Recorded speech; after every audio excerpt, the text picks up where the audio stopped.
கர்த்தருடைய வார்த்தைக்கு செல்லுவோம், திருப்பிக் கொள்வோம். சங்கீதம் 146:7. அவர் ஒடுக்கப்படுகிறவர்களுக்கு நியாயம் செய்கிறார், பசியாய் இருக்கிறவர்களுக்கு ஆகாரம் கொடுக்கிறார், கட்டுண்டவர்களை கர்த்தர் விடுதலை ஆக்குகிறார்.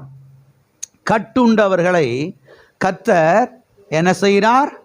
விடுதலை ஆக்குகிறார். கர்த்தர் யாரை விடுதலை ஆக்குகிறார்? கட்டுண்டவர்களை, கட்டப்பட்டு கிடக்கிறவர்களை கர்த்தர் விடுதலை ஆக்குகிறார். எதினாலே கட்டுண்டவர்களை கர்த்தர் விடுதலை ஆக்குகிறார்? வியாதியினாலே கட்டப்பட்டவர்களை, சாபத்தினாலே கட்டப்பட்டவர்களை, பிள்ளி சுனியத்தினாலே கட்டப்பட்டவர்களை, செய்வனினாலே கட்டப்பட்டவர்களை, மந்திரவாதத்தினாலே கட்டப்பட்டவர்களை, மாந்திரிக வேலைகளினாலே கட்டப்பட்டவர்களை, மருந்து வேலைகளினாலே கட்டப்பட்டவர்களை, தீமையினாலே கட்டப்பட்டவர்களை கர்த்தர் என்ன செய்கிறார்? விடுதலையாக்குகிறார். அருமையான தேவனுடைய பிள்ளைகளே, கவனியுங்கள். கர்த்தர் கட்டுகிறவர் அல்ல. வியாதியினாலே ஜனங்களை கட்டுகிறது கர்த்தர் அல்ல, அது பிசாசு என்பதை நீங்கள் புரிந்து கொள்ள வேண்டும். கர்த்தர் ஒரு நாளும் தரித்திரத்தை கொடுத்தோ, வியாதியை கொடுத்தோ, தீமையை கொடுத்தோ, கஷ்டத்தை கொடுத்தோ அவர் ஒரு நாள் நம்ம என்ன செய்ய மாட்டார்? கட்ட மாட்டார், அவிதமாய் நடத்த மாட்டார். ஆகவே நீங்கள் கர்த்தரை சரியாய் புரிந்து கொள்ள வேண்டும். கர்த்தர் யார்? கர்த்தர் விடுதலையாக்குகிறவர், விடுவிக்கிறவர். எதிலிருந்து விடுதலையாக்குகிறவர்? எதிலிருந்து விடுவிக்கிறவர்? கட்டிலிருந்து கட்டப்பட்டவர்களை அவர் விடுதலையாக்குகிறவர். கர்த்தர் கட்டுகிறவர் அல்ல, கட்டுண்டவர்களை அவர் விடுதலையாக்குகிறவர். எனவே விடுதலையாக்குகிற கர்த்தரை நீங்கள் இருதயத்திலே விசுவாசித்து, இருதயத்திலே ஏற்றுக்கொண்டு, இருதயத்திலிருந்து வாயினாலே அறிக்கை செய்யும் பொழுது அவர் நிச்சயமாய் உங்களை விடுதலையாக்குவார். இயேசுவே, நீர் என் ஆண்டவர், எனக்காய் கல்வாரி சிலுவையிலே மரித்தீர், அடக்கம் பண்ணப்பட்டீர், 3ஆம் நாள் உயிர் தெளிந்தீர், இன்றைக்கும் ஜீவிக்கிறீர் ஆண்டவரே.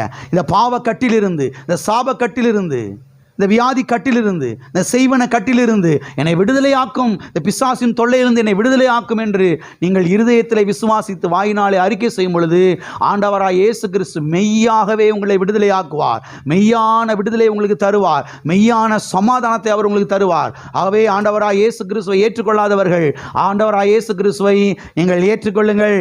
ஆமென். வாசிப்போம். உபாகமம் 15ஆம் அதிகாரம் 5வது வசனம், 6வது வசனம். உன் தேவனாகிய கர்த்தர் உனக்கு சுதந்தரிக்கும்படி கொடுக்கும் தேசத்தில் உன்னை மேன்மேலும் ஆசீர்வதிப்பார். உன் தேவனாகிய கர்த்தர் உனக்கு சொன்னபடி உன்னை ஆசீர்வதிப்பதினால் நீ அநேகம் ஜாதிகளுக்கு கடன் கொடுப்பாய், நீயோ கடன் வாங்குவதில்லை. நீ அநேகம் ஜாதிகளை ஆளுவாய், உன்னையோ அவர்கள் ஆளுவதில்லை. கர்த்தர் உன்னை மேன்மேலும் ஆசீர்வதிப்பார். மேல் மேலாக உன்னை ஆசீர்வதித்துக் கொண்டே வருவார் என்று சொல்லப்பட்டிருக்கிறது. அருமையானவர்களை கவனியுங்கள். கடந்த பல வாரங்களாக redemption from the curse of poverty, வறுமையின் சாபத்திலிருந்து விடுதலை, வறுமையின் சாபத்திலிருந்து மீட்பு என்கிற இந்த சத்தியத்தை நாம் ஞாயிற்றுக்கிழமை காலை ஆராதனைகளிலே நாம் பார்த்து கொண்டு வருகிறோம், நாம் தியானித்து கொண்டு வருகிறோம். இதிலே இப்பொழுது இந்த போதனையின் 3ஆம் பகுதியை நாம் பார்த்து கொண்டு வருகிறோம். ஏற்கனவே இந்த போதனையின் 2 பகுதியை நாம் பார்த்து முடித்திருக்கிறோம். இப்பொழுது இந்த போதனையின் 3வது பகுதியை நாம் பார்த்து கொண்டு வருகிறோம். 3வது பகுதியாக நாம் எதை பார்த்து கொண்டு வருகிறோம் என்று சொன்னால், why we prosperous in the world, நாம் ஏன் இந்த பூமியில் செழிக்க வேண்டும், நாம் ஏன் இந்த பூமியில் ஐஸ்வர்யம் உள்ளவர்களாக இருக்க வேண்டும், நாம் ஏன் இந்த பூமியில், இந்த மண்ணுலகத்தில் செல்வ செழிப்புள்ள இருக்க வேண்டும், நாம் ஏன் இந்த பூமியில் ஆரோக்கியம் உள்ளவர்களாய் நல்ல வாழ்க்கை நாம் வாழ வேண்டும் என்பதற்கான காரணத்தை, பதிலை நாம் பார்த்து கொண்டு வருகிறோம். இதிலே முதல் காரணத்தை நாம் பார்த்தோம். முதல் காரணம் என்ன? நாம் செழிப்பாய் இருப்பது கர்த்தருடைய சித்தமாய் இருக்கிறது. ஆமென். எப்படியாவது நல்லா வந்துடணும், இல்லை இல்லை இல்லை இல்லை, நான் நல்லா இருக்கிறது கர்த்தருடைய சித்தம், கர்த்தருடைய விருப்பம், கர்த்தருடைய திட்டம், கர்த்தருடைய ஆசை. ஆமென். அதனால அவருடைய சித்தம் நிறைவேறுவதற்காகவே நான் என்ன செய்யணும்? செழிப்பா இருக்க வேண்டும். 2வது காரணத்தை நாம் பார்த்தோம். என்ன? தேவனுடைய நாமத்தை இந்த பூமியிலே மகிமைப்படுத்துவதற்காக. ஆமென். நாம் நன்றாக இருக்கும்போது தான் தேவனுடைய நாமம் நம் மூலமாக என்ன செய்யும்? இந்த பூமியிலே நாம் வசிக்கிற பகுதியிலே, நாம் வசிக்கிற ஊரிலே, தெருவிலே, அந்த கிராமத்திலே என்ன செய்யும்? அந்த பட்டணத்திலே கர்த்தருடைய நாமம் என்ன செய்யும்? மகிமைப்படும். நாம் குறைவிலே வாழும் பொழுது, நாம் தாழ்ச்சியிலே வாழும் பொழுது, நாம் பசியிலையும் பட்டினியிலையும் வாழும் பொழுது, நாம் கடன் பிடியிலே சிக்கி தவித்து கொண்டிருக்கும் பொழுது கர்த்தருடைய நாமம் நம் மூலமாக என்ன செய்யாது? மகிமை படாது. ஆகவே கர்த்தருடைய நாமம் மகிமைப்படுவதற்காகவே நாம் என்ன செய்ய வேண்டும்? நன்றாய் இருக்க வேண்டும், செழிக்க. இதில் அநேக வசனங்களை, அநேக உதாரணங்களை நான் உங்களுக்கு எடுத்து காண்பித்தேன். இன்றைக்கும் கூட ஒரு உதாரணத்தை நாம் பார்த்துவிட்டு பிறகு மூன்றாவது காரணத்தை நாம் இன்றைக்கு பார்க்க போகிறோம். திருப்பிக் கொள்வோம். யோவான் எழுதின சுவிசேஷம் 2ஆம் அதிகாரம் 1ஆம் வசனம் முதல் 11ஆவது வசனம் வரைக்கும். 3ஆம் நாளிலே கலிலேயாவில் உள்ள கானா ஊரிலே ஒரு கல்யாணம் நடந்தது. இயேசுவின் தாயும் அங்கே இருந்தாள். இயேசுவும் அவருடைய சீஷரும் அந்த கல்யாணத்துக்கு அழைக்கப்பட்டிருந்தார்கள். திராட்சரசம் குறைவுபட்ட போது இயேசுவின் தாய் அவரை நோக்கி, அவர்களுக்கு திராட்சரசம் இல்லை என்றாள். அதற்கு இயேசு, ஸ்திரீயே, எனக்கும் உனக்கும் என்ன? என் வேளை இன்னும் வரவில்லை என்றார். அவருடைய தாய் வேலைக்காரரை நோக்கி, அவர் உங்களுக்கு என்ன சொல்லுகிறாரோ அதன்படி செய்யுங்கள் என்றால், யூதர்கள் தங்களை சுத்திகரிக்கும் முறைமையின்படியே ஒவ்வொன்றும் 2-3 குடம் தண்ணீர் கொள்ளத்தக்க 6 கற்சாடிகள் அங்கே வைத்திருந்தது. இயேசு வேலைக்காரரை நோக்கி, ஜாடிகளிலே தண்ணீரை நிரப்புங்கள் என்றார். அவர்கள் அவைகளில் நிறைய நிரப்பினார்கள். அவர் அவர்களை நோக்கி, நீங்கள் இப்பொழுது மொண்டு பந்தி விசாரிப்புக்காரனிடத்தில் கொண்டு போங்கள் என்றார். அவர்கள் கொண்டு போனார்கள். அந்த திராட்சை ரசம் எங்கே இருந்து வந்ததென்று தண்ணீரை மொண்ட வேலைக்காரருக்கு தெரிந்ததை அன்றி பந்தி விசாரிப்புக்காரனுக்கு தெரியாததினால் அவன் திராட்சரசமாய் மாறின தண்ணீரை ருசி பார்த்தபோது மணவாளனை அழைத்து, எந்த மனுஷனும் முன்பு நல்ல திராட்சரசத்தை கொடுத்து ஜனங்கள் திருப்தி அடைந்த பின்பு ருசி குறைந்ததை கொடுப்பான், நீரோ நல்ல ரசத்தை இதுவரைக்கும் வைத்திருந்தீரே என்றான். இவ்விதமாய் இயேசு இந்த முதலாம் அற்புதத்தை கலிலேயாவில் உள்ள கானா ஊரிலே செய்து தம்முடைய மகிமையை வெளிப்படுத்தினார். அவருடைய சீஷர்கள் அவரிடத்தில் விசுவாசம் வைத்தார்கள். தம்முடைய மகிமையை வெளிப்படுத்தினார். எல்லாம் சொல்லுவோமா? தம்முடைய மகிமையை வெளிப்படுத்தினார். எதை வெளிப்படுத்தினார்? தம்முடைய மகிமையை வெளிப்படுத்தினார். நாம் எதை பார்த்து கொண்டு வருகிறோம்? அவருடைய நாமம் நம் மூலம் என்ன செய்ய வேண்டும்? மகிமைப்பட வேண்டும். எப்பொழுது மகிமைப்படும்? நாம் குறைவிலே வாழும் போதல்ல, நாம் பசியிலே வாழும் பொழுதல்ல, பட்டினியிலே வாழும் பொழுதல்ல, நாம் நிறைவிலே வாழும் பொழுதுதான் கர்த்தருடைய நாமம் நம் மூலமாக என்ன செய்ய ஆரம்பிக்கும்? மகிமைப்பட ஆரம்பிக்கும். இங்கே 3ஆம் வசனத்திலே நாம் பார்க்கிறோம், திராட்சரசம் குறைவுபட்டது. எது குறைவுபட்டது? அப்ப குறைவு ஒரு நாளும் தேவனுக்கு மகிமை என்ன செய்யாது? கொண்டு வராது. இதை நீங்கள் புரிந்து கொள்ள வேண்டும். குறைவு ஒரு நாளும் தேவனுக்கு மகிமை கொண்டு வராது. தரித்திரம் ஒரு நாளும் தேவனுக்கு மகிமை கொண்டு வராது. கடன் பிடியிலே நாம் சிக்கி தவித்தோம் என்றால் அது ஒரு நாளும் தேவனுக்கு மகிமை என்ன செய்யாது? கொண்டு வராது. 11ஆம் வசனத்தில் நாம் பார்க்கிறோம், இந்த முதலாம் அற்புதத்தை செய்து. எந்த அற்புதத்தை செஞ்சாரு? இந்த முதலாம் அற்புதத்தை செய்தார். அதாவது தண்ணீரை திராட்சரசமாய் மாற்றின இந்த அற்புதத்தை அவர் செய்து என்று எழுதப்பட்டிருக்கிறது. இதை செஞ்சு தம்முடைய மகிமையை வெளிப்படுத்தினார். ஆமென். குறைவை போக்கி நிறைவை உண்டாக்கி அவ்விதமாய் அங்கே தம்முடைய மகிமையை அவர் வெளிப்படுத்தினார் என்று இங்கே நாம் பார்க்கிறோம். எனவே குறைவு ஒருபோதும் தேவனுக்கு மகிமையை கொண்டு வராது. தரித்திரம் ஒருபோதும் தேவனுக்கு மகிமை கொண்டு வராது. அதனால தான் பாருங்க, இந்த தரித்திரத்தை மேன்மைப்படுத்தி பேசுகிற கிறிஸ்தவர்களை கண்டா நம்ம ஒதுங்கிடணும். என்ன செஞ்சிடணும்? சொல்றது புரியுதா? அவங்கள நம்ம நேசிக்கிறோம், அன்பு கூறுறோம், அவங்களுக்காக ஜெபிக்கிறோம். ஆனால் தரித்திரத்தை மேன்மைப்படுத்தி பேசுறது, தரித்திரத்தை உயர்த்தி பேசுறது, தரித்திரம் தான் மேன்மையான அனுபவம் பிரதர், தரித்திரமான வாழ்க்கை தான் பரிசுத்தமான வாழ்க்கை பிரதர், தரித்திரத்தில் வாழ்கிறதான் கர்த்தர் விரும்புகிறாரு, தரித்திரத்தை வாழ்ந்தால் தான் பரலோகத்துக்குள்ளே போக முடியும், தரித்திரத்தை வாழ்ந்தால் தான் கர்த்தர்ட்ட நெருங்கி சேர முடியும், இப்படிலாம் சொல்லிக்கிட்டு மக்களை ஏமாற்றிக்கிட்டு திடுற ஆள் கூட என்ன செய்யக்கூடாது? சேரவே கூடாது. ஏன்னா தரித்திரம், குறைவு, தாழ்ச்சி, பசி, பட்டினி, கடன் அது ஒரு நாளும் கர்த்தருக்கு மகிமை கொண்டு வராது. நிறைவு தான் கர்த்தருக்கு மகிமையை கொண்டு வரும். நிறைவு, திருப்தி, ஆமென், பூரணம், சம்பூரணம். வேதத்தில் பாருங்க, இந்த லாங்குவேஜ்லாம் நல்லா பார்க்கலாம். உன் களஞ்சியங்கள் பூரணமாய் நிரம்பும். இந்த வார்த்தையெல்லாம் பார்த்துருக்கிறீங்களா? உன் களஞ்சியங்கள் ஏதோ கொஞ்சோன்னு கிடக்கும், அதில் எடுத்து அப்பப்போ அட்ஜஸ்ட் பண்ணிக்கப்பா. வேதத்தை நீங்கள் பாருங்களேன். சம்பூர்ணமாய் சாப்பிட்டு திருப்தி அடைவீர்கள். ஆமாம், சம்பூர்ணமாய் கொடுக்கிற ஜீவனுள்ள தேவன் மேல் நம்பிக்கை வைக்கவும். வார்த்தையெல்லாம் நீங்கள் பார்க்கலாம் வேதத்தில். அப்போ குறைவு ஒரு நாளும் தேவனுக்கு மகிமை என்ன செய்யாது? கொண்டு வராது. அப்போ செழிப்பு தான் தேவனுக்கு மகிமையை கொண்டு வரும். ஐஸ்வர்யம் தான் தேவனுக்கு மகிமையை கொண்டு வரும். ஆரோக்கியம் தான் தேவனுக்கு மகிமையை கொண்டு வரும். நன்மை தான் தேவனுக்கு மகிமையை கொண்டு வரும். நாம் வெற்றியுள்ள ஒரு வாழ்க்கை வாழும் பொழுது தான் அது தேவனுக்கு மகிமையை. எதெடுத்தாலும் ஃபெயிலியர், எதெடுத்தாலும் தோல்வி, அது எப்படி தேவனுக்கு மகிமை கொண்டு வரும்? மகிமை கொண்டு வராது.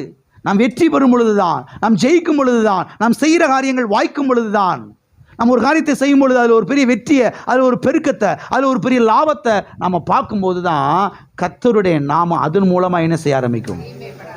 மகிமைப்பட. ஆகவே ஒரு நாள் தரித்திரத்தை குறித்து என்ன செய்யக்கூடாது? மேன்மை பாராட்ட. தரித்திரத்தை குறித்து மேன்மை பாராட்டுகிற கிறிஸ்தவங்களை பார்த்தா நமக்கு ஒரு மாதிரியாக தான் இருக்கும். அடையப்பா பெரிய பரிசுத்தவானாக இருப்பார் போல. பரிசுத்தவானலாம் இல்லை, சுத்த அவிசுவாசின்னு நினச்சிக்கிங்க. அவிசுவாச பேர் வழியில் தெரிஞ்சுக்குங்க. ஏன்னா மகிமின் ஐஸ்வர்யத்தை விசுவாசிக்கிறதுக்கு அதுக்கு ஒரு விசுவாசம் தேவை. ஆமென். எப்படி இருந்தால் என்ன பிரதர்? அதுக்கு விசுவாசம் தேவையில்லை.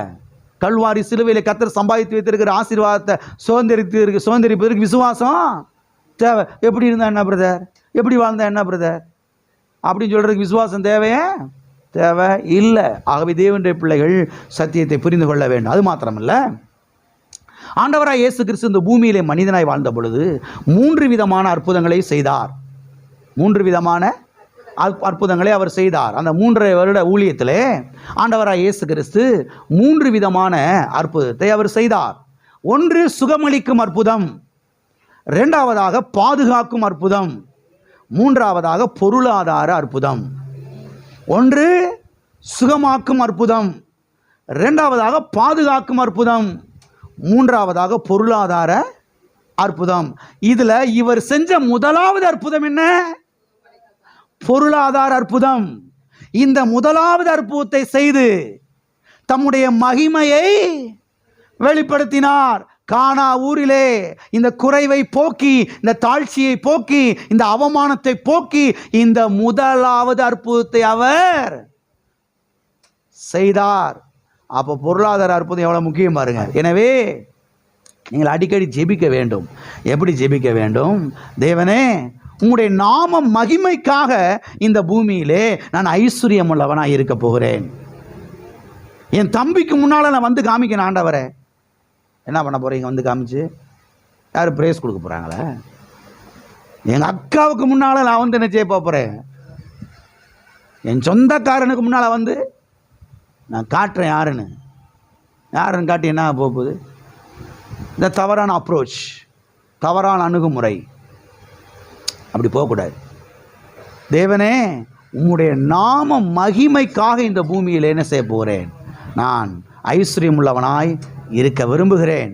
தேவனே, நான் எனக்காகவோ அல்லது நான் என்னை யார் என்று காண்பிப்பதற்காகவோ ஐஸ்வர்யவானாய் இருக்க விரும்பவில்லை. உம்முடைய நாமத்தை இந்த பூமியிலே மகிமைப்படுத்த நான் ஐஸ்வர்யம் உள்ளவனாய் என்ன செய்கிறேன்? இருக்க விரும்புகிறேன். என்னை பார்க்கிறவர்கள் தேவனை உம்மை பார்க்க வேண்டும், உம்முடைய கல்வாரியை பார்க்க வேண்டும், இயேசுவை அவர்கள் பார்க்க வேண்டும். ஆமென். ஆகவே உம்முடைய நாமம் மகிமைக்காக நான் இந்த பூமியிலே செல்வ செழிப்பாய் வாழப்போகிறேன் என்று அவ்விதமாய் நீங்கள் என்ன செய்ய வேண்டும்? ஜெபிக்க வேண்டும். ஆமென். எத்தனை அவ்விதமாய் ஜெபிக்க போறீங்க?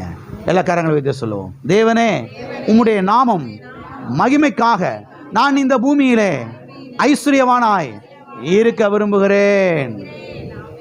ஆமென். ஓகே, இன்றைக்கு மூன்றாவது பதிலை நாம் பார்க்க போகிறோம்.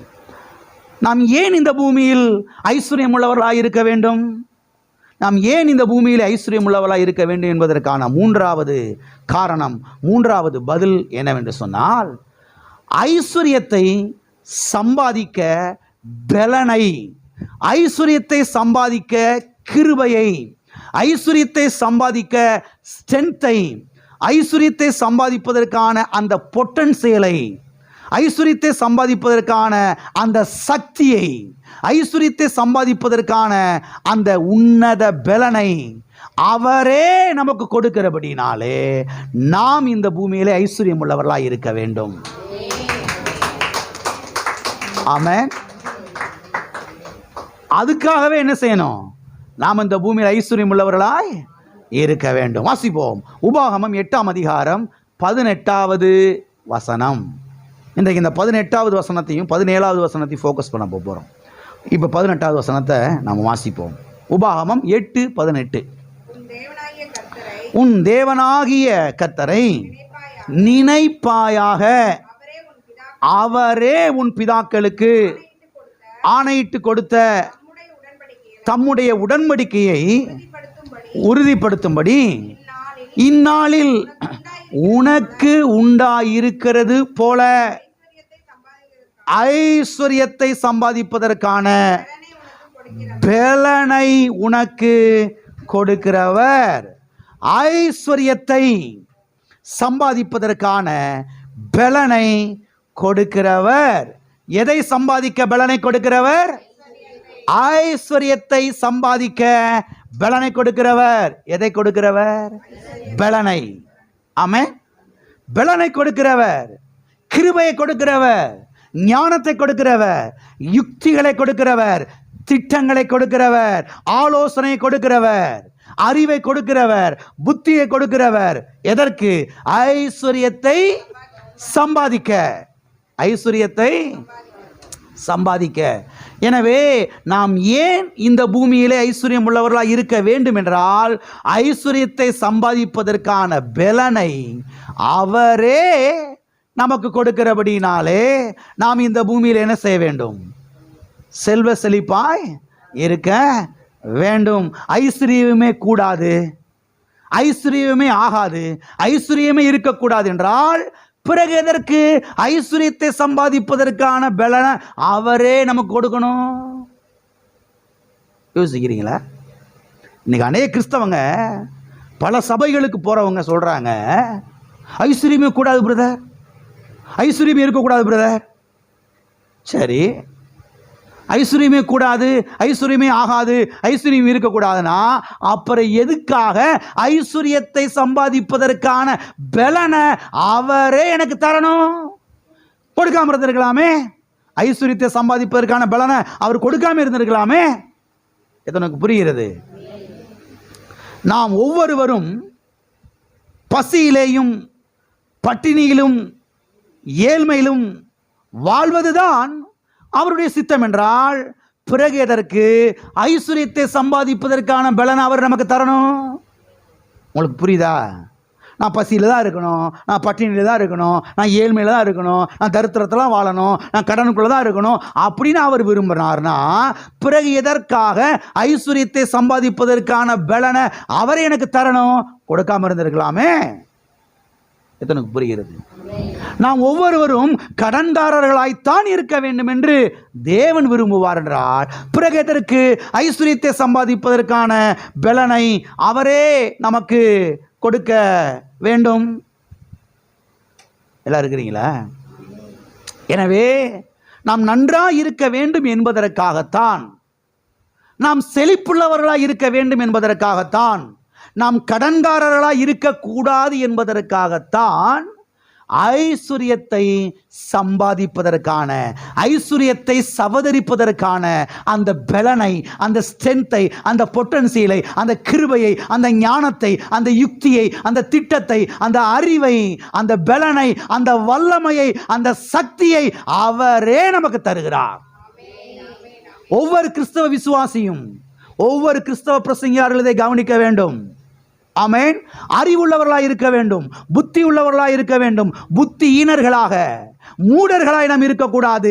சத்தியத்தை நாம் கவனிக்க வேண்டும், வார்த்தையை நாம் கவனிக்க வேண்டும். கர்த்தர் எதை விருப்பப்படுகிறார், கர்த்தர் எதை ஆசைப்படுகிறார், கர்த்தருடைய திட்டம் என்ன, கர்த்தருடைய விருப்பம் என்ன, கர்த்தர் எதை கொடுக்கிறார் என்பதை ஒவ்வொரு கிறிஸ்தவ விசுவாசியும், ஒவ்வொரு கிறிஸ்தவ பிரசங்கியார்களும் விளங்கிக் கொள்ள வேண்டும். எல்லாம் இருக்கிறீங்களா?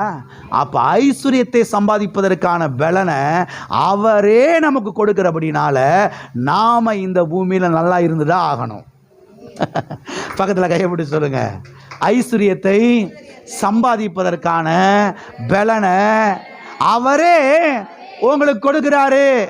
அதனால நீங்க இந்த பூமியில செழிப்பா இருக்கணும், நல்லா இருக்கணும், ஆரோக்கியமா இருக்கணும். ஆமென். ஒரு சகோதரன் பாருங்க, சென்னையில் பல வருஷத்துக்கு முன்பதாக டுட்டோரியல் காலேஜில் வேலை பார்த்தாராம் பாருங்க. இந்த ஃபெயில் ஆனவங்களுக்கெல்லாம் பாடம் நடத்துறதுல அவர் இருந்தாராம் பாருங்க. குறைந்த சம்பளம் தான் அந்த டுட்டோரியல் காலேஜில் அவருக்கு கொடுத்தாங்களாம். எனவே அந்த குறைந்த சம்பளத்தை வச்சு காலையில் 2 இட்லி வாங்கி தான் சாப்பிட முடியுமா? 2 இட்லி தான் வாங்கி சாப்பிட முடியுமா? மீதமுள்ள வேலைக்கு பாருங்கள், ஈர துணியை எடுத்து வயிற்றில் இப்படி போட்டுக்கிடுவாராம் இந்த சகோதரன். ஈர துணியை வயிற்றில் போட்டுட்டு தோத்திரம் தோத்திரம் தோத்திரம், அல்லேலூயா ஹல்லேலூயா தோத்திரம் தோத்திரம்னு சொல்லிட்டு அப்படி படுத்து தூங்கிடுவாராம். அது மாத்திரமல்ல, சம்பளம் வாங்கின உடனேயே அந்த சம்பளத்தை வாங்கிட்டு வந்து அந்த ரூமுக்குள்ள கீழே போட்டு பிசாசை பிசாசை பிசாசை போட்டு மிதிப்பாராம் பாருங்க. எதை? பணத்தை, ரூபாய கீழே போட்டு பிசாசை பிசாசை பிசாசை பிசாசைன்னு போட்டு மிதிப்பாராம் பாருங்க. அன்னைக்கு நானே பார்த்தேன் ஒருத்தரை, ஒரு வெள்ளைக்காரர, தோல் தான் வெள்ளையா இருக்கு, அறிவே இல்லை. மேடையில் ஏறி நின்றுக்கிட்டு அந்த காசை கசக்கி கீழே போட்டு பிசாசை பிசாசை டெவில் டெவில் மிதிச்சுக்கிட்டு இருக்கிறாரு. கவனமாக இருக்க வேண்டியது அவசியமாக இருக்கிறது. நான் கேட்குறேன், பணம் பிசாசுனா, பணம் பிசாசுனா பிறகு எதற்காக அந்த பிசாசை சம்பாதிப்பதற்கு வேலைக்கு போனோம்? நான் கேட்ட கேள்வி எத்தனை புரிஞ்சு? பணம் பிசாசுன்னு சில கிறிஸ்தவங்க சொல்றாங்கல்ல, பணம் பிசாசுனா அப்புறம் எதுக்கு அந்த பிசாசை சம்பாதிக்கிறதுக்கு டெய்லியும் கஞ்சியை ஊற்றிக்கிட்டு இட்லியை கட்டிக்கிட்டு எதுக்கு வேலைக்கு போனோம்? சார் வீட்டில் இருந்துடலாம்ல. அது மாத்திரமல்ல, ஐஸ்வர்யம் பிசாசு என்றால் பிறகு எதற்காக இந்த பிசாசை சம்பாதிப்பதற்கு கர்த்தர் பலனை தரணும்? இந்த பிசாசை சம்பாதிப்பதற்கு எதற்கு கர்த்தர் சுகத்தை தரணும்? இந்த பிசாசை சம்பாதிப்பதற்கு எதற்கு கர்த்தர் திட்டத்தை தரணும்? இந்த பிசாசை சம்பாதிப்பதற்கு எதற்கு கர்த்தர் யுக்திகளை தரணும்? அறிவுள்ளவர்களாய் நாம் இருக்க வேண்டியது அவசியமாய் இருக்கிறது.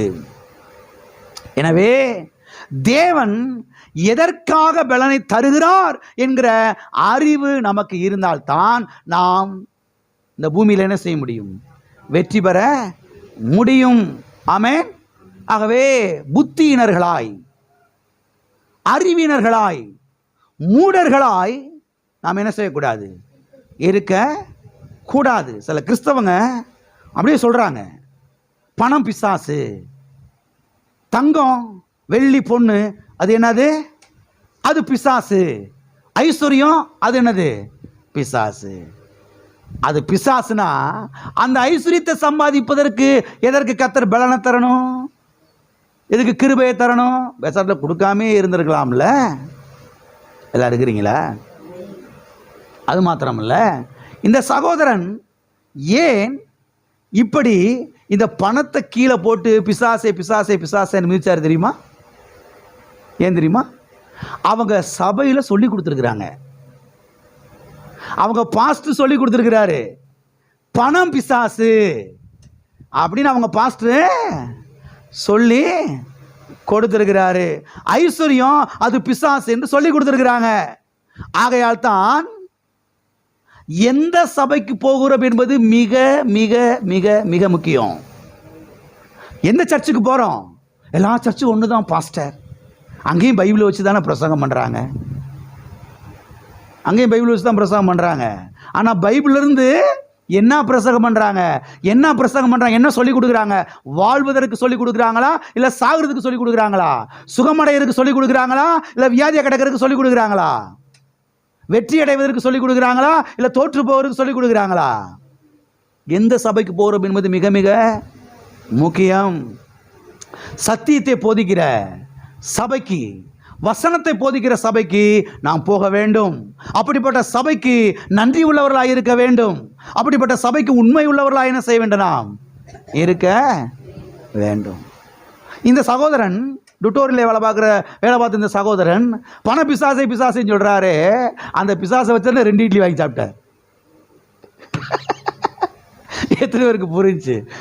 பண பிசாசுனா அந்த பிசாசை தூக்கிட்டு போய் தானே அந்த பக்கத்து வீட்டில் இட்லி சுட்டு அந்த அம்மாட்ட வாங்கி இட்லி வாங்கி சாப்பிட்டேன். இருக்கிறீங்களா? போயிட்டீங்களா? நம்ம கவனமாக இருக்கணும். வசனத்தை பற்றி கொள்ள வேண்டும், சத்தியத்தை பற்றி கொள்ள வேண்டும், வார்த்தையை பற்றி கொள்ள வேண்டும், சத்தியத்தின் பட்சமாய் நிற்க வேண்டும், வார்த்தையின் பட்சமாய் நிற்க வேண்டும். ஆமென். குருட்டாட்டமான சில பாரம்பரியங்களை பிடிச்சு என்ன செய்யக்கூடாது? தொங்கிக்கிட்டு இருக்கக்கூடாது. குருட்டாட்டமான சில சட்டத்திட்டங்களை பிடித்து என்ன செய்யக்கூடாது? சில கொள்கைகளை பிடித்து, சில உபதேசங்களை பிடித்து தொங்கிக்கிட்டு இருக்கக்கூடாது. கர்த்தருடைய வார்த்தையின் பட்சமாய் நாம் என்ன செய்ய வேண்டும்? நிற்க வேண்டும். கர்த்தருடைய வார்த்தையின் பட்சமாய் நிற்கும் பொழுதுதான் நாம் வாழ்வடைய முடியும். அநேக கிறிஸ்தவ விசுவாசிகள் 20 வருஷம் 25 வருஷம் சபைக்கு போயும் ஏன் வாழாமல் தாழ்ந்து போனார்கள்? ஏன் தரித்திரத்தில் இருக்கிறார்கள்? சபைக்கு போகிறாங்க இவ்வளோ வருஷமா, அன்னைக்கு பார்த்த மாதிரியே தான் இருக்கிறாங்க, ஒரு முன்னேற்றம் இல்லை, ஒரு செழிப்பு இல்லை, ஒன்றும் இல்லாமல் உட்காந்துருக்கிறாங்க. காரணம் என்ன தெரியுமா? வார்த்தையின் பக்கமாக அவங்க நிற்கலை, சத்தியத்தின் பக்கமாக நிற்கலை, சத்தியத்தை போதிக்கிற சபைக்கு போகலை. சத்தியத்தை சொல்லிக் கொடுத்தாலும் கேட்கறது கிடையவே கிடையாது. இதுதான் சத்தியம் சொன்னாலும் கேட்கறது கிடையவே. ஏன்னா ஏற்கனவே அவங்க சபையில் அடித்து மண்டைக்குள்ளே இறக்கிட்டாங்க. ஆணியை சவத்தில் வச்சு அடித்து இறக்குன மாதிரி மண்டைக்குள்ளே இறக்கிட்டாங்க தவறான போதனையை. அதனால் பாருங்கள், வாழ முடியாமல் போய்விட்டார்கள். நான் சொல்லுகிறேன், வாழ்வதற்காக நாம் சபைக்கு வருகிறோம், வாழ்வதற்காக நாம் சபைக்கு வருகிறோம், வெற்றி பெறுவதற்காக நாம் என்ன செய்கிறோம்? சபைக்கு வருகிறோம். ஆமென். ஹல்லேலூயா. மறுபடியும் இந்த வசனத்தை நாம் வாசிப்போம். உபாகமம் 8ஆம் அதிகாரம் 18வது வசனத்தை மறுபடியும் நாம் வாசிப்போம். உன் தேவனாகிய கர்த்தரை நினைப்பாயாக, அவரே உன் பிதாக்களுக்கு ஆணையிட்டு கொடுத்த தம்முடைய உடன்படிக்கையை உறுதிப்படுத்தும்படி இந்நாளில் உனக்கு உண்டாயிருக்கிறது போல ஐஸ்வர்யத்தை சம்பாதிப்பதற்கான பலனை உனக்கு கொடுக்கிறவர். ஐஸ்வர்யத்தை சம்பாதிப்பதற்கான பலனை உனக்கு கொடுக்கிறவர். இந்த வசனத்தில் கர்த்தர் எல்லாம் கவனிக்கிறீங்களா? யார் தூங்கலையில? ஏன் பாஸ்டர் அந்த வசனத்தை திருப்பி வாசித்தாருன்றது சிலருக்கு விளங்கலை. இப்போ விளங்கிடும் ஏன் திருப்பி வாசித்தார். இந்த வசனத்தில் கர்த்தர் ஐஸ்வர்யத்தை தருகிறேன் என்று சொல்லுகிறாரா, அல்லது ஐஸ்வர்யத்தை சம்பாதிப்பதற்கான பலனை தருகிறேன் என்று சொல்லுகிறாரா?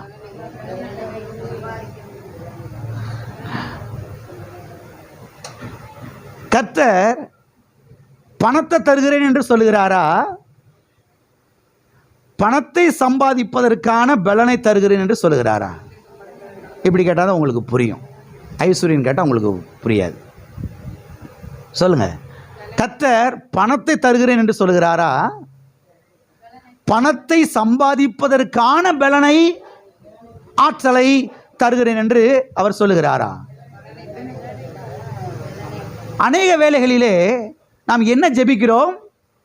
பணத்தை தாரும் ஆண்டவரே என்று என்ன செய்கிறோம்? நாம் ஜெபிக்கிறோம், பணத்தை தாரும் ஆண்டவரே, பணத்தை தாரும் ஆண்டவரே, காலையில் செய்ய போகிற ஆண்டவரே. பரலோகத்தில் பணம், பரலோகத்தில் பண நோட்டு, ரூபாய் நோட்டுகள் கிடையவே கிடையாது என்பதை முதலாவது நாம் என்ன செய்யணும்? புரிந்து கொள்ள வேண்டும். பரலோகத்தில் என்ன கிடையாது? பணம் கிடையாது. பரலோகத்தில் ரூபா நோட்டெல்லாம் கிடையவே கிடையாது.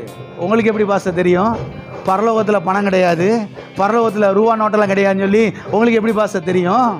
அங்கே பணம் இருக்குமானால் இங்கே கர்த்தர் எழுதி வச்சிருப்பாரு, பணத்தை நான் உனக்கு அருளுவேன், பணத்தை நான் உனக்கு தருவேன் என்று அவர் இங்கே சொல்லியிருப்பாரே. அது மாத்திரமல்ல, அப்படியே ஒருவேளை பணத்தை அச்சிட்டு அவர் தூக்கி போடுவார் என்று சொன்னால் அது நிச்சயமாக கள்ள நோட்டாக தான் இருக்கணும். என்ன நோட்டாக இருக்கணும்? கள்ள நோட்டாக தான் இருக்கணும். ஏன்னா இந்திய நாட்டினுடைய பணத்தை வேறொரு நாட்டில் அச்சடிக்க கூடாது, அது சட்டப்படி குற்றம். எனவே நம்முடைய தேவன் இந்திய அரசாங்கத்துக்கு விரோதமான காரியத்தை ஒரு நாள் அவர் என்ன செய்ய மாட்டார்? செய்ய மாட்டார். நம்முடைய தேவன் நல்ல தேவன். நம்முடைய தேவன் இந்திய தேசத்தை என்ன செய்கிறாரு?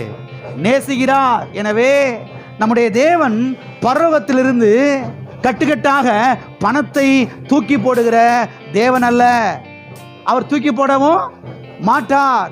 ஐஸ்வர்யத்தை சம்பாதிப்பதற்கான பலனை அவர் என்ன செய்கிறார்? நமக்கு கொடுக்கிறார். ஆமென். ஐஸ்வர்யத்தை சம்பாதிப்பதற்கான பலனை அவர் நமக்கு என்ன செய்கிறார்? கொடுக்கிறார். ஐஸ்வர்யத்தை சம்பாதிப்பதற்கான அந்த கிருபையை, ஐஸ்வர்யத்தை சம்பாதிப்பதற்கான அந்த யுக்திகளை, ஐஸ்வர்யத்தை சம்பாதிப்பதற்கான அந்த திட்டத்தை, ஐஸ்வர்யத்தை சம்பாதிப்பதற்கான அந்த ஞானத்தை அவரே நமக்கு என்ன செய்கிறார்?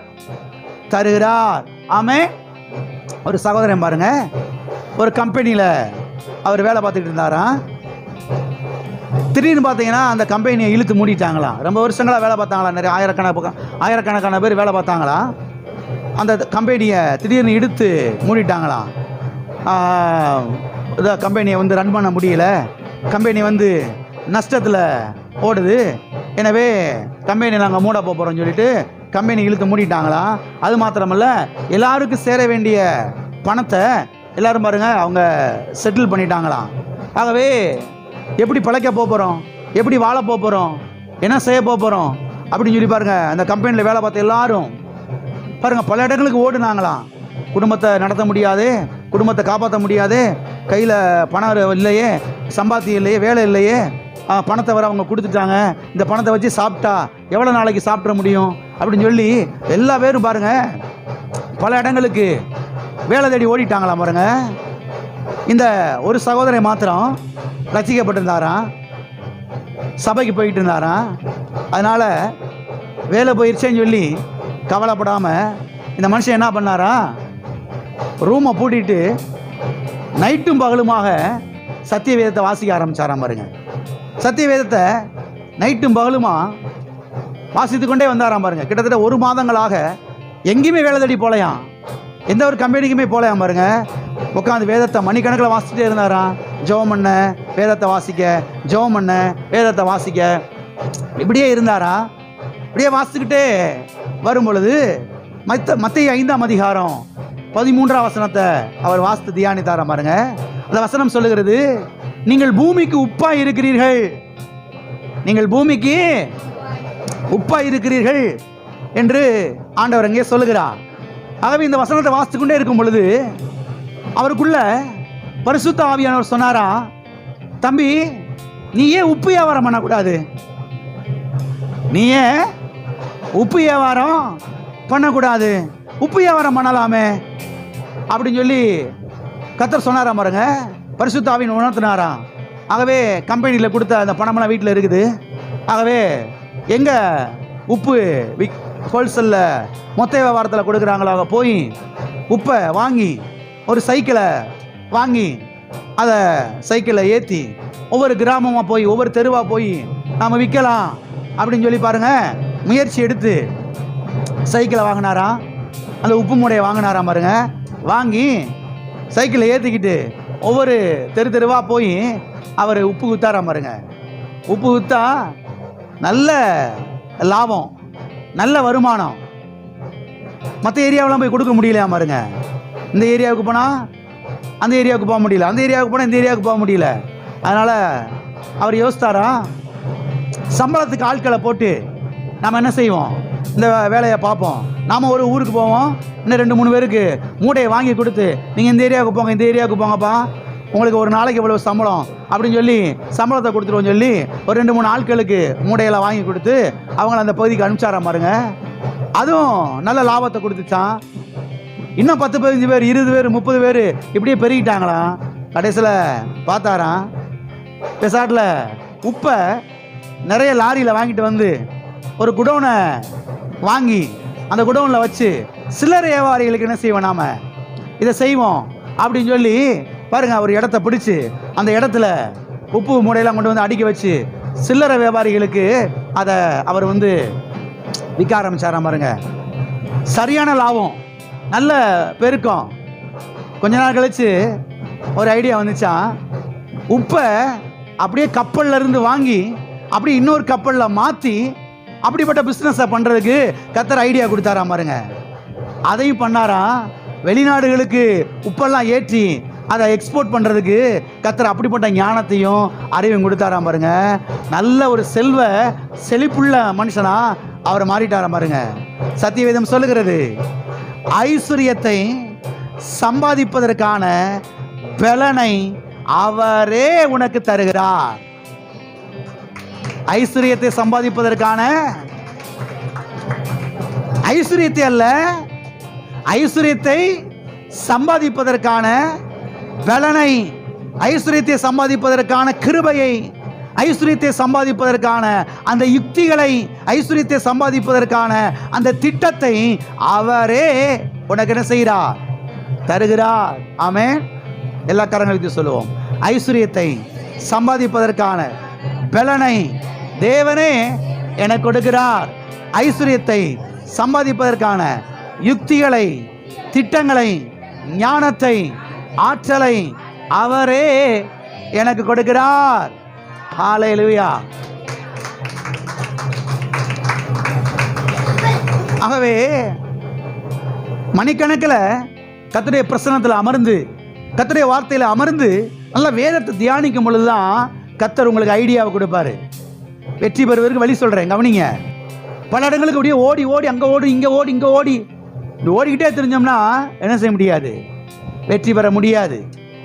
நல்ல பிரசங்க செய்திகளை போட்டு கேட்கணும். யூடியூப்பில் போடுற மாதிரிங்க பிரசங்கத்தெல்லாம். செல்ஃபோன்லாம் இருக்குது கையில் இப்போ வசதியாக. நல்ல எக்யூப்மெண்ட்ஸ்லாம் நிறையா இருக்குது. டேப் இருக்குது, லேப்டாப் இருக்குது, செல்ஃபோன் இருக்குது, ஐபாட் இருக்குது, மெமரி இருக்குது, பின் டிரைவ் இருக்குது. எல்லாத்துலேயும் பிரசங்கத்தில் ஏற்றி வச்சு நல்ல மணிக்கணக்கில் பிரசங்கத்தை என்ன செய்யணும், கேட்கணும், நோட்ஸ் எடுக்கணும். நல்ல மணிக்கணக்கில் சத்திய வேதத்தை வாசிக்கணும், நல்ல அந்நிய பாஷை நிறைந்து ஜெபிக்கணும். இவ்விதமாய் வரும் பொழுது கர்த்தர் ஐடியாவை கொடுப்பாரு, கர்த்தர் யுக்தியை தருவார், கர்த்தர் திட்டத்தை தருவார். வெற்றி பெறுவதற்கு, ஐஸ்வர்யத்தை சம்பாதிப்பதற்கு, வாழ்வடைவதற்கு, முன்னேற்றம் அடைவதற்கு. ஆமென்.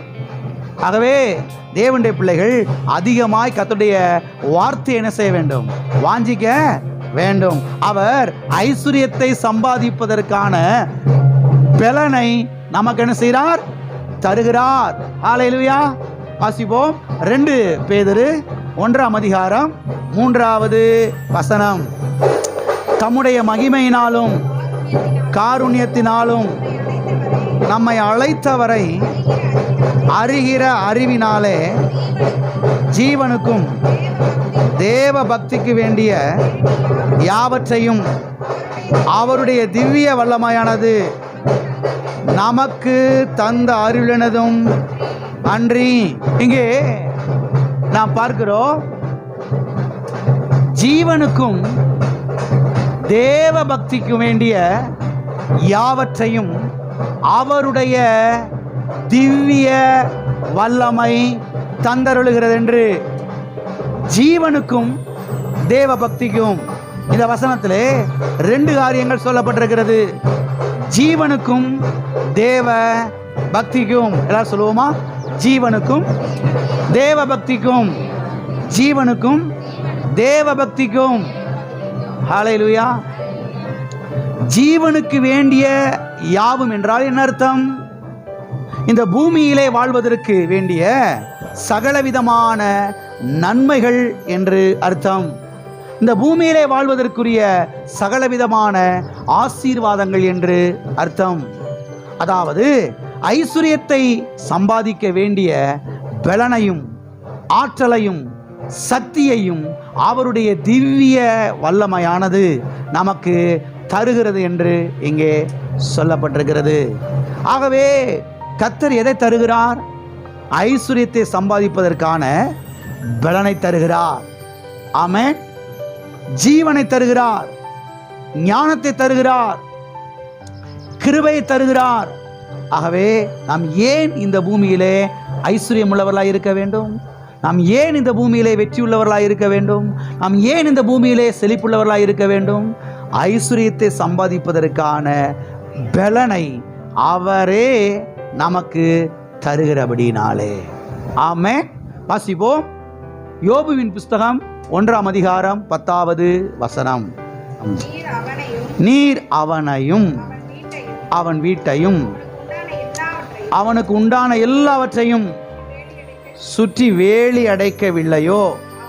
அவன் கைகளின் கிரியையை ஆசீர்வதித்தீர். அவனுடைய சம்பத்து தேசத்தில் பெருகிற்று. அவனை ஆசீர்வதித்தீர். அவன் சம்பத்து தேசத்திலே பெருகிற்று. ஆசீர்வதித்தீர். எல்லாம் சொல்லுங்க. ஆசீர்வதித்தீர்.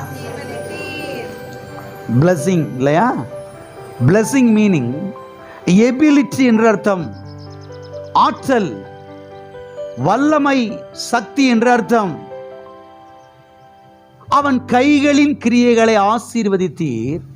அவன் சம்பத்து தேசத்திலே என்ன செய்தது? பெருகிற்று. அதாவது யோபுவின் கைகளை எல்லாம், அதாவது யோபுவின் கைகள் எதையெல்லாம் செய்ததோ அதிலே பெருக்கம் உண்டானது, விருத்தி உண்டானது. எப்படி என்றால், நீர் அவனை ஆசீர்வதித்ததினால், நீர் அவனுக்கு அந்த பலனை கொடுத்தபடியினால், நீர் அவனுக்கு அந்த கிருபையை கொடுத்தபடியினால், நீர் அவனுக்கு அந்த ஸ்ட்ரென்த்தை கொடுத்தபடியினால் அவன் சம்பத்து தேசத்தில் என்ன செய்தது? பெருகிற்று, விருத்தி அடைந்தது. அது பெருகினது என்று சொல்லப்பட்டிருக்கிறது. ஆகவே பலனை கொடுத்தார், அந்த சக்தியை கொடுத்தார், அந்த யுக்திகளை கொடுத்தார், அந்த திட்டத்தை கொடுத்தார். இதுதான் ஆசீர்வாதமாகும். ஆமென். ஆசீர்வாதம் என்றால் என்ன? அவர் நமக்கு கொடுக்கக்கூடிய ஒரு உன்னத சக்தி, ஒரு உன்னத வல்லமை, ஒரு எபிலிட்டி, ஒரு பலன். அதை அவர் நமக்கு என்ன செய்கிறார்? கொடுக்கிறார். அதை நமக்கு கொடுக்கறனால நாம் இந்த பூமியில் செல்வ செழிப்பாய் வாழ்ந்தே ஆக வேண்டும். ஹல்லேலூயா. அது மாத்திரமல்ல, இந்த வசனத்திலே 2 காரியங்களை நாம் கவனிக்க வேண்டும். ஒன்று, அவன் கைகளின் கிரியைகளை நீர் ஆசீர்வதித்தீர். 2வதாக, அதனாலே என்ன நடந்தது? அவன் சம்பத்து தேசத்திலே பெருகிற்று. இன்னைக்கு கிறிஸ்தவ மக்கள் என்ன சொல்லிக்கிட்டு இருக்கிறாங்க? சம்பத்து நிறைய பெருகிச்சுன்னா பரலோகம் போக முடியாது. எங்க போக முடியாது? ஆனா இங்க பெருகிச்சே, பிசாசுக்கு வயிறு எரியுதே, பிசாசே பொறாமப்படுறானே. ஆண்டவர், என்ன ஆண்டவர் இப்படி ரொம்ப ஓவர் ஆசீர்வதிக்கிறீரு? யார? யோபுவ இப்படி ரொம்ப ஓவர் ஆசீர்வதிக்கிறீர் ஆண்டவரை. இப்படி ஓவர் ஆசீர்வதிக்கிறதுனால சம்பத்து பெருகுது, சொத்து பெருகுது, நிலபுலங்கள் பெருகுது, காணி ஆட்சிகள் பெருகுது, ஆடு மாடுகள் பெருகுகிறது, ஒட்டகங்கள் கழுதைகள் பெருகுகிறது, வேலைக்காரர்கள் வேலைக்காரிகள் பெருகுகிறார்கள், வெள்ளியும் பொண்ணும் பெருகுது. வயிறு எரியுது ஆண்டவரே. அப்படின்னு பிசாசு கத்துட்ட போய் ரிப்போர்ட் பண்ணிக்கிட்டு இருக்கிறான். பிசாசு கத்துட்ட போய். ஆனால் இவங்க பூலோகத்தில் பிரசங்கம் பண்ணிக்கிட்டு இருக்கிறாங்க, சம்பத்து நிறையா இருந்துச்சுன்னு எங்கே போக முடியாது. அதனால தான் வசனத்தை கவனிக்கணும், சத்தியத்தை கவனிக்கணும், சத்தியத்தின் பட்சமா நிற்கணும், வார்த்தையின் பட்சமா நிற்கணும். அப்போ தான் வாழ்வடைய முடியும். ஆமென். அவன் சம்பத்து என்ன செய்தது? பெருகிட்டு. சரி, கவனிங்க.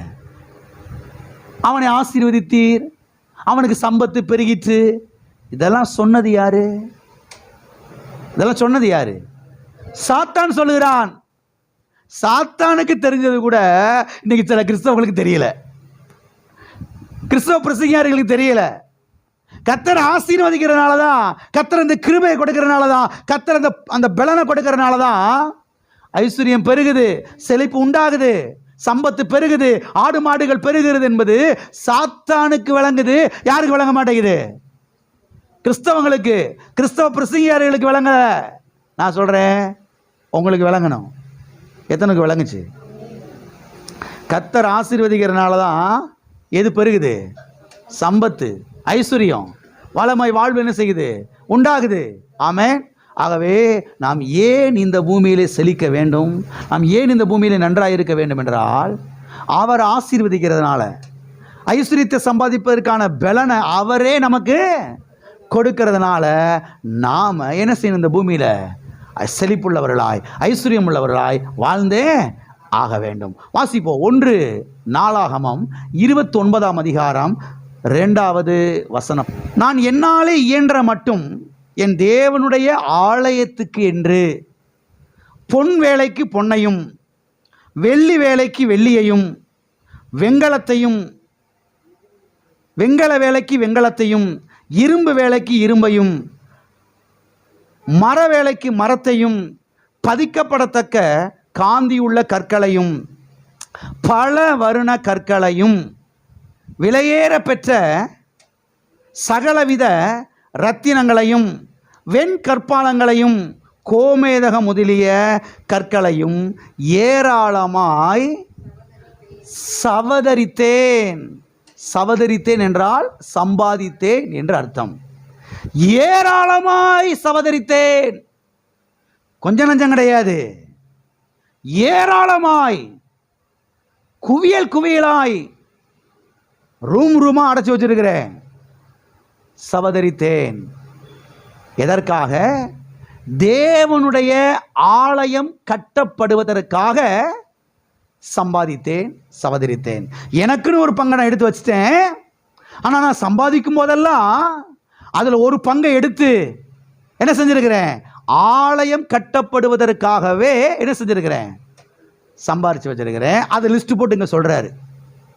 தாவீது ராஜா இஸ்ரவேல் சபையார் எல்லாரையும் கூடி வர வச்சு, தளபதி எல்லாம் கூடி வர வச்சு, அமைச்சர்கள் எல்லாம் கூடி வர வச்சு, கடைசி தருவாயில், கடைசி நாட்களில் அவர் இங்கே சொல்றாரு, ஏராளமாய் என்ன செய்தேன்? சவதரித்தேன். இங்கே தாவீது பட்டியலிடுகிறார். இதையெல்லாம் நான் சம்பாதிச்சேன். இதெல்லாம் சம்பாதிச்சேன்? பொண்ணு, வெள்ளி, வெண்கலம், இரும்பு, மரம், காந்தியுள்ள கற்கள், பலவர்ண கற்கள், விலையேறப்பெற்ற கற்கள், மார்பிள், பதிக்கிறதுக்கு என்னது? மார்பிள்ஸ். இதையெல்லாம் ஏராளமாக என்ன செய்தேன்? சம்பாதித்தேன் என்று சொல்லுகிறான். நான் கேட்கிறேன், இவ்வளவு பொருட்களையும் சம்பாதிப்பதற்கு தாவீதுக்கு பலனை கொடுத்தது யாரு? கரெக்டாக தான் சொல்றீங்களா? சரியா சொல்றீங்களா? இவ்வளவுத்தையும் சம்பாதிப்பதற்கு தாவீதுக்கு பலனை கொடுத்தது சாத்தானா இல்ல கர்த்தரா? ஆனா கிறிஸ்துவ மக்கள் என்ன சொல்லிக்கிட்டு இருக்காங்க? இந்த வெள்ளி பொண்ணு எல்லாம் யாருடையது?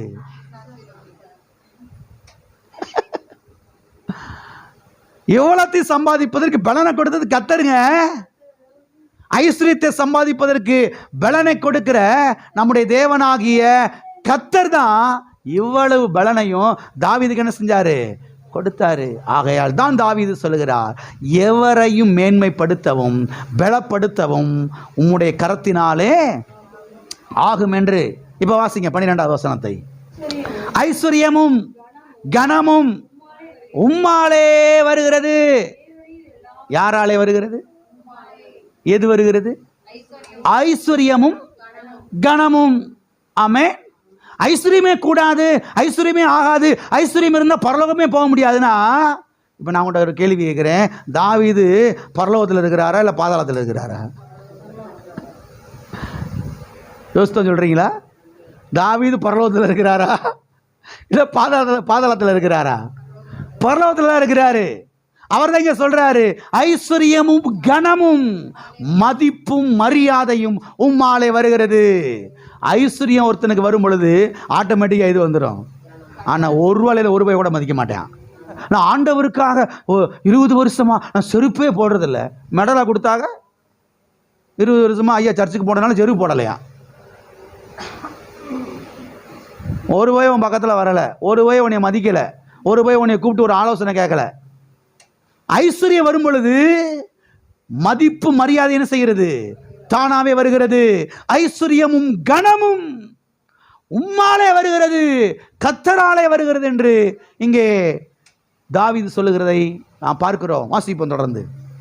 தேவரீர் எல்லாவற்றையும் ஆளுகிறவர், உம்முடைய கரத்திலே சத்துவமும் வல்லமையும் இருக்கிறது. என்ன இருக்குது? சத்துவமும் அந்த சத்துவத்தையும் அந்த வல்லமையும் தான் அவர் நமக்கு என்ன செய்யறாரு? தர்றார். எதுக்கு? ஐஸ்வர்யத்தை சம்பாதிப்பதற்கு. ஐஸ்வர்யத்தை சம்பாதிப்பதற்கான பலனை அவர் என்ன செய்யறார்? நமக்கு தருகிறார். சத்துவமும் வல்லமையும் உம்முடைய கரத்திலே இருக்கிறது, அதை நீர் எனக்கு தருகிறீர். எதற்காக? ஐஸ்வர்யத்தை சம்பாதிப்பதற்காக. வாசிங்க. எவரை மேன்மைப்படுத்தவும் பலப்படுத்தவும் உம்முடைய கரத்தினாலே ஆகும். பலப்படுத்தவும், அந்த வார்த்தையை கவனிங்க. என்ன செய்யவும்? பலப்படுத்துகிறார் கர்த்தர். கர்த்தர் என்ன பண்ணுகிறாரு? பலப்படுத்துகிறார். ஸ்ட்ரென்த் பண்றார் நம்மளை. யார் பலப்படுத்துகிறார்? கர்த்தர். எதற்காக பலப்படுத்துகிறார்? பல காரியத்துக்காய் தேவன் நம்மை பலப்படுத்துகிறார்.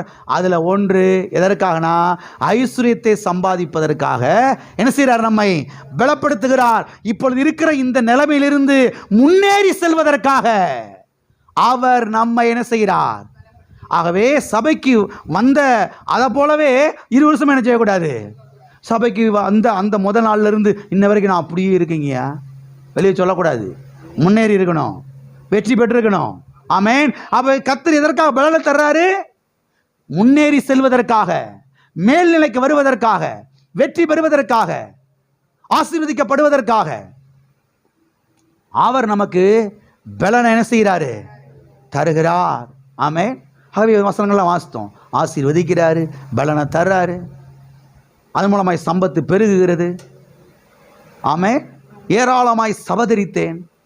அப்ப எதற்காக சபதரித்தேன்? கர்த்தருடைய ஆலயத்துக்கு கொடுப்பதற்காக. அப்ப இவ்வளவு பலனை கொடுத்தது யாரு?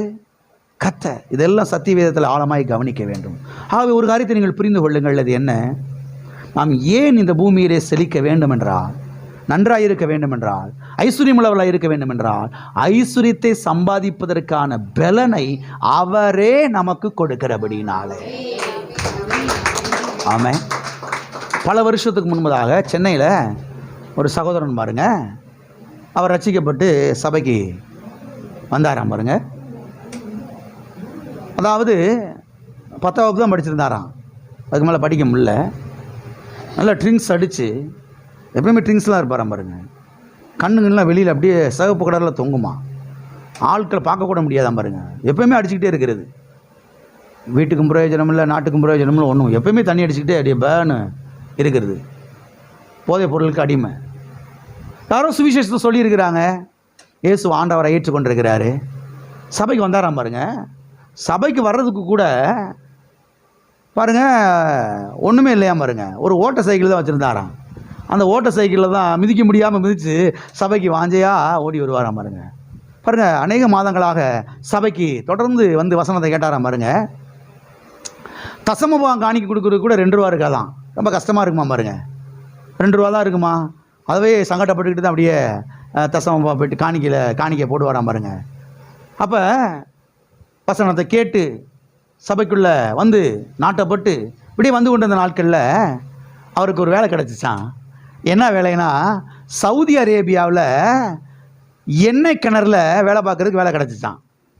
பெட்ரோல்லாம் பூமியில் போட்டு போர் போட்டு எடுக்கிறாங்க பாருங்கள், அந்த இடத்துல இவருக்கு வேலை கிடச்சிச்சான் பாருங்கள். ஆகவே அந்த வேலைக்கு போனாராம் பாருங்க. வேலைக்கு போய் வேலை பார்த்தாராம் பாருங்க. வேலை பார்த்தா அவ்வளவு திறமையாக வேலை பார்த்தாராம் பாருங்க. பக்கத்தில் இருக்கிற கம்பெனிக்காரெல்லாம் ஆச்சரியப்பட்டானாம் பாருங்க. யார் அவர், எங்கேருந்து வந்திருக்கிறாரு, எந்த நாட்டிலேருந்து வந்திருக்கிறாரு, அப்படியா சென்னையிலேருந்து வந்திருக்கிறார், மெட்ராஸில் வந்திருக்கிறாரா, நல்லா வேலை பார்க்குறாரு, நல்லா செய்கிறார், நல்லா இவ்வளவு திறமையா அப்படின்னு சொல்லிட்டு பாருங்க. இங்கே ஏற்கனவே நல்ல சம்பளம் கொடுத்துக்கிட்டு இருந்தாங்களாம், நல்ல லட்சக்கணக்கில் கொடுத்துட்டு இருக்காங்களாம் பாருங்க சம்பளம். பக்கத்து கம்பெனிக்காரன் இவரை வந்து வேலைக்கு கூப்பிட்டானா, நீங்கள் எங்கள் கம்பெனிக்கு வந்துடுங்க, நீங்கள் 1 மாதம் வேலை பார்த்தா போதும், 1 மாதம் லீவ் எடுத்துக்குங்க, 1 மாதம் லீவ் எடுக்கிறதுக்கும் நாங்கள் முழு சம்பளம் உங்களுக்கு கொடுத்துட்றோம். இவ்வளவு திறமையும் கொடுத்தது யாரு? ஐஸ்வர்யத்தை சம்பாதிப்பதற்கான பலனை அவரே உனக்கு கொடுக்கிறபடினால். ஆமென். ஒரு போதைப் பொருளுக்கு அடிமையாக இருந்து ஒன்றுமில்லாமல் பிரயோஜனம் இல்லாமல் கிடந்த மனுஷனை கர்த்தர் எடுத்து பலனை கொடுத்து ஆசீர்வாதத்தை அந்த மனுஷன் மேலே வச்சு எப்படி மேலே கொண்டு வந்துருக்கிறார் பாருங்க. எல்லாம் இருக்கிறீங்களா? ஆகவே ஐஸ்வர்யத்தை சம்பாதிப்பதற்கான பலனை அவரே நமக்கு என்ன செய்கிறார்? கொடுக்கிறார். அவரே நமக்கு கொடுக்கிறபடினால நாம் இந்த பூமியில் என்ன செய்யக்கூடாது? ஓட்டாண்டியாக இருக்கக்கூடாது, கடன்காரர்களாக இருக்கக்கூடாது, தரித்திரர்களாக இருக்கக்கூடாது, ஏழைகளாக இருக்கக்கூடாது. ஆமென். அவர் கல்வாரி சிலுவையிலே நமக்காக எல்லாவற்றையும் செய்து முடித்திருக்கிறார். ஆமென். நம்முடைய தரித்திரத்தை அவர் ஏற்றுக்கொண்டார், அவருடைய ஐஸ்வர்யத்தை நமக்கு பண்டமாற்றம் செய்திருக்கிறார். ஆகையால் நாம் இந்த பூமியிலே செல்வ செழிப்புள்ளவர்களாய் என்ன செய்ய வேண்டும்? இருக்க வேண்டும். இப்போ உபாகமம் 8ஆம் அதிகாரம் 17ஆம் வசனத்தை வாசித்து நாம் முடிப்போம். அடுத்த வாரத்தில் அங்கிருந்தே நம்ம தொடருவோம். உபாகமம் 8ஆம் அதிகாரம் 17ஆவது வசனம். என் சாமர்த்தியமும் என் கை பலனும் இந்த ஐஸ்வர்யத்தை எனக்கு சம்பாதித்து என்று நீ உன் இருதயத்தில் சொல்லாமலும் சொல்லிக் கொள்ளாமலும் இருக்க எச்சரிக்கையாய் இருந்து. போதும் போதும் போதும். என் சாமர்த்தியமும் என் கை பலனும். ஒரு முறை சொல்லுவோமா? என் சாமர்த்தியமும் என் கை பலனும். அருமையானவர்களே, கவனியுங்கள். அநேக கிறிஸ்தவ விசுவாசிகள் பொருளாதார விஷயத்திலே வீழ்ச்சி அடைவதற்கான காரணம் என்னவென்றால், இல்லை கவனிக்கிறீங்களா? அநேக கிறிஸ்தவ விசுவாசிகள் பொருளாதார விஷயத்திலே தோற்று போகிறதுக்கு காரணம் என்னவென்றால், நான் அநேகரை பார்த்துருக்கிறேன், என் கண்ணாலே நான் பார்த்துருக்கிறேன். அநேக வியாபாரம் பண்ணவங்க, நல்ல தொழில் பண்ணவங்க, நல்ல பலசரக்கு கடை வச்சு நடத்துனவங்க, நல்ல கம்பெனி, அருமையாக போய்கிட்டு இருந்த கம்பெனி ஒன்றும் இல்லாமல் போயிடுச்சு. நான் யாரோ சொல்லலை, சபைக்கு வந்துக்கிட்டு இருக்கிற கிறிஸ்தவங்க, ஞானஸ்தானம் எடுத்தவங்க, அபிஷேகம் பெற்றவங்க, நல்ல பிஸ்னஸ் அருமையாக போய்கிட்டு இருக்குது, ஓஹோன்னு போய்கிட்டு இருக்குது, நல்ல முன்னேற்றம், நல்ல பெருக்கம், நல்ல லாபம் நல்லா இருக்குது. திடீர்னு பார்த்தா கம்பெனி இழுத்து மூடிட்டாங்க, கடை இழுத்து மூடிட்டாங்க, எல்லாம் போச்சு, ஒன்றுமில்லாமல் ஆயிட்டாங்க. சம்பளத்துக்கு ஆள் போட முடியல, இவங்களே இருந்து பார்க்க வேண்டியதாயிருச்சு. கடைசியில் பார்த்தா கம்பெனி இழுத்து மூடிட்டு ஒன்றும் இல்லாமல் சாதாரணமாக ஒரு வேலைக்கு போய் அப்படி வேலையை பார்க்க வேண்டிய நிலைமை ஏற்பட்டு விடுகிறது. தேனியிலேயே நான் 1-2 பேர் அப்படி பார்த்துருக்கிறேன் பாருங்க. நல்ல பலசர கடை வச்சு நடத்துகிறவங்க, கூட்டம் பார்த்தீங்கன்னா எப்பயுமே நிறைஞ்சிருக்கும். இன்றைக்கி பார்த்தீங்கன்னா போய் இன்னொருத்தவங்ககிட்ட சம்பளத்துக்கு இருக்க வேண்டிய சூழ்நிலை ஏற்பட்டுருச்சு. எல்லாம் கவனிங்க, இதுக்கான பதிலை தான் சொல்ல போகிறேன். அநேக கிறிஸ்தவ விசுவாசிகள் பொருளாதார விஷயத்திலே வீழ்ச்சி அடைவதற்கான காரணம் என்ன? பொருளாதார விஷயத்திலே தோற்று போகிறதுக்கு காரணம் என்னவென்றால், தங்களுடைய சாமர்த்தியத்தையும் தங்களுடைய கை பலனையும் நம்பி இருந்தபடினாலே தான் அவர்கள் வீழ்ச்சி அடைந்து போனார்கள், தோற்று போனார்கள். கர்த்தர் இங்கே சொல்லுகிறார், என் சாமர்த்தியமும் என் கை பலனும் இதை தந்தது என்று நீ உன் உள்ளத்திலே சொல்லிக் கொள்ளாதபடிக்கு எச்சரிக்கையாயிரு. எப்படி இரு? எச்சரிக்கையாயிரு. போற இடத்துல பூரா, வார இடத்துல பூரா சொந்த பந்தங்கள், உறவினர்கள், நண்பர்கள் எல்லாத்தையும் சொல்றது எங்க திறமை என்னது, எங்க கை பலன், நாங்க யோசிச்சோம், நாங்க இப்படி பிளான் பண்ணோம், நாங்க அப்படி பிளான் பண்ணோம், நாங்க இப்படி திட்டம் போட்டோம், நாங்க அப்படி செஞ்சோம், நாங்க வந்தோம், நாங்க நைட்டும் பகலுமா உழைச்சோம். எதை தூக்குறாங்க இப்ப இவங்க? எதை தூக்குனாங்க? இவங்க சத்த, இவங்க பலன, இவங்க புத்திய, இவங்க சர்டிபிகேட்ட, இவங்க நெற்றி வேர்வைய, இவங்க ரத்தத்தை. புரிஞ்சுச்சா? அதனாலதான் நாளடைவிலே நாட்கள் செல்ல செல்ல ஒவ்வொன்றாக ஒவ்வொன்றாக ஒவ்வொன்றாக ஒவ்வொன்றாக தகர்க்கப்பட்டு தகர்க்கப்பட்டு தகர்க்கப்பட்டு கடைசியில் பார்த்தீங்கன்னா ஒன்றுமில்லாத நிலைக்கு வந்துட்டாங்க. கர்த்தர் சொல்றாரு, எச்சரிக்கையாயிரு. சும்மா லேசா எடுத்துறாத, கவனமா இருக்கணும்னு சொல்லலை கர்த்தரிங்க. கவனம்ங்கிற வார்த்தை ஒரு பாலிசான வார்த்தை மாதிரி இருக்குது. கவனமா இருங்க அப்படின்னா ஏதோ தடவி கொடுத்த மாதிரி இருக்குது. ஆனால் எச்சரிக்கையா இருங்கன்னா ஓங்கி பலாரும் கன்னத்தில் கொடுத்து எச்சரிக்கையாயிரு முதல்ல அப்படின்னு சொல்ற மாதிரி இருக்குது. கர்த்தர் அன்பின் மித்தமாக சொல்றாரு பாருங்க, எச்சரிக்கையாயிரு. உன் சர்டிபிகேட்டை தூக்காத, உன் திறமையை தூக்காத, உன் நெற்றி வேர்வையை தூக்காத, உன் ரத்த வேர்வையை தூக்காத, உன் உழைப்பை தூக்காத. நான் உனக்கு கொடுத்த கிருபையை பாரு, நான் உனக்கு கொடுத்த அந்த பலனை பாரு, நான் உன் மேல வச்ச அந்த ஆசீர்வாதத்தை பாரு. எங்கேயே கடந்த ஒரு நாள் நீ சாப்பாட்டுக்கு வழி இல்லாம, கஞ்சிக்கு வழி இல்லாம தரித்திரத்தில் இருந்த, நான் உன்னை தேடி வந்து உன்னை ரட்சித்து சபையில நாட்டி என் வார்த்தை உனக்கு கொடுத்து என் ஆசீர்வாதத்தை மேல வச்சு இன்னைக்கு இவ்வளவு நான் கொண்டு வந்திருக்கிறேன். மறுபடியும் கீழான நிலைக்கு போகாதபடிக்கு ஓம் பலன சரீர பலன் நினைச்சியாத, தூக்காத. ஆரம்பத்தில் ஒன்றும் தெரியாது, ஆரம்பத்தில் ஒன்றுமே தெரியாது. சடன்லியாக தான் நடந்துச்சுன்னா மக்கள் சுதாரிச்சிருவாங்க. ஆனால் சடன்லியாக இது நடக்கிறது கிடையாது. அதனால் குளிர் விட்டு போயிடுறது, அதனால் குளிர் விட்டு போயிடுறது. போகிற இடத்துலலாம் பேசுறது, நாங்கள் அப்படி செஞ்சோமாக்கும், நாங்கள் இவ்வளோ பணத்தை கொண்டு வந்து இப்படி போட்டோமாக்கும், அப்படி செஞ்சோமாக்கும், இப்படி பண்ணமாக்கும். இப்போ எல்லாம் போச்சுல, ஒன்றும் நம்ம உட்காந்துருக்கீங்கல்ல. அதுக்கு என்ன பண்ணியிருக்கணும்? கர்த்தாவே உம்முடைய கிருபை, உம்முடைய ஞானம் ஆண்டவரே, உம்முடைய பலன் ஆண்டவரே, உம்முடைய ஆசீர்வாதம் ஆண்டவரே, உம்முடைய திட்ட ஆண்டவரே, நீர் கொடுத்த அந்த பிளான், நீர் கொடுத்த அந்த யுக்தி ஆண்டவரே, நீர் திறந்த வாசல், நீர் ஓபன் பண்ணின அந்த டோர்.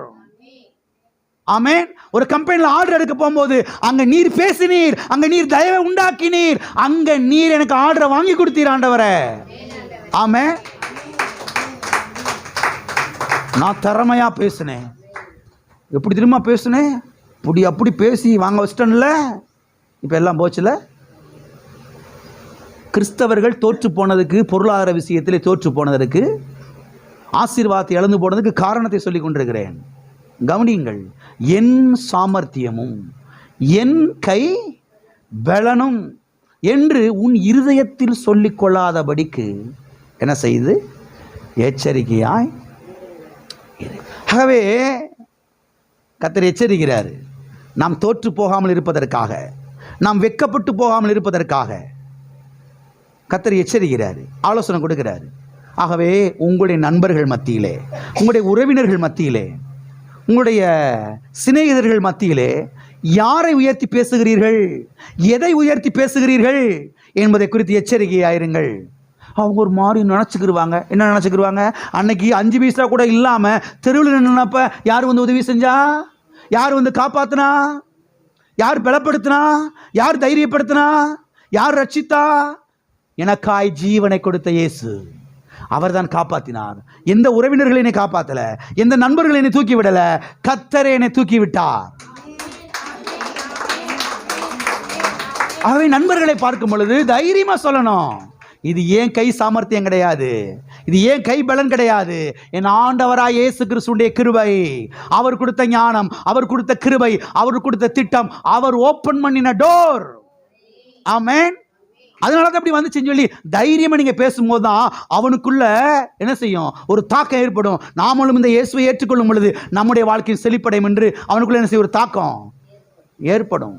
அதை விட்டு போட்டு நீங்க உங்களை தூக்குறது, உங்களை உயர்த்துறது, அதை என்ன செய்யக்கூடாது, செய்ய கூடாது. எனவே அநேக கிறிஸ்தவ விசுவாசிகள் பொருளாதார விஷயத்திலே ஏன் தோற்று போனார்கள் என்றால், கர்த்தருடைய கிருபையையும் அவர் கொடுத்த பலனையும் அவர் கொடுத்த ஞானத்தையும் வைத்துத்தான் நான் இந்த காரியத்தை இப்படி இவ்வாறு செய்தேன், இவ்வளவு சம்பாதித்தேன், இவ்வளவு நான் பெருக்கமடைந்தேன் என்று அவர்கள் எண்ணாமல் தங்களுடைய திறமையையும் தங்களுடைய பலனையும் தங்களுடைய சர்டிஃபிகேட்டையும் அவர்கள் நம்பினபடினாலே தான் அவர்கள் என்ன செய்தார்கள், தோற்று போனார்கள். எனவே கவனமாய் இருக்க வேண்டும், எச்சரிக்கையாய் இருக்க வேண்டும். எனவே எப்போதும் தேவனே, நீர் கொடுத்த பலன், நீர் கொடுத்த ஞானம், நீர் கொடுத்த திட்டம், நீர் கொடுத்த ஆற்றல், நீர் கொடுத்த சுகமாண்டவரே, கர்த்தாவே, எல்லா மகிமையையும் நான் உமக்கே செலுத்துகிறேன், எல்லா கனத்தையும் உமக்கே நான் செலுத்துகிறேன்.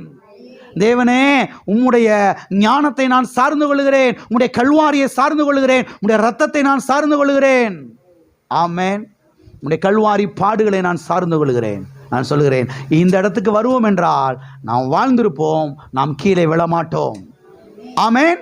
எல்லா கரங்களை வைத்து சொல்லுவோம், என் பலன் அல்ல, என் சாமர்த்தியம் அல்ல, என் சம்பார்த்தியமும் சாமர்த்தியமும் அல்ல, என்னுடைய சர்டிபிகேட் அல்ல, என்னுடைய இரத்த வேர்வை அல்ல, கர்த்தாவே, உம்முடைய பலன், உம்முடைய ஞானம், உம்முடைய கிருபை, உம்முடைய தயவு. ஆமென். எனவே நாம் ஏன் இந்த பூமியில் செழிக்க வேண்டும் என்றால், ஐஸ்வரியத்தை சம்பாதிக்க பலனை அவரே நமக்கு தருகிறபடினாலே. ஆமென். அடுத்த வாரத்தில் தொடர்ந்து பார்க்கலாம். இல்லை, கண்களை மூடி நாம் ஜெபிப்போம். அப்பனே, இயேசு நாமத்தில் உம்முடைய சமூகத்தில் வருகிறோம். ஆசீர்வதிக்கப்பட்ட நல்ல இந்த வேலைக்காய் ஸ்தோத்திரம். தகப்பனே, உம்மை நாங்கள் ஸ்தோத்தரிக்கிறோம், துதிக்கிறோம், உம்மை கனப்படுத்துகிறோம் ஆண்டவரே. ஓ ஹல்லேலூயா, ஹல்லேலூயா, ஹல்லேலூயா. ஐஸ்வரியத்தை சம்பாதிப்பதற்கான பலனை அவரே உனக்கு தருகிறார் எழுதப்பட்டிருக்கிறதே.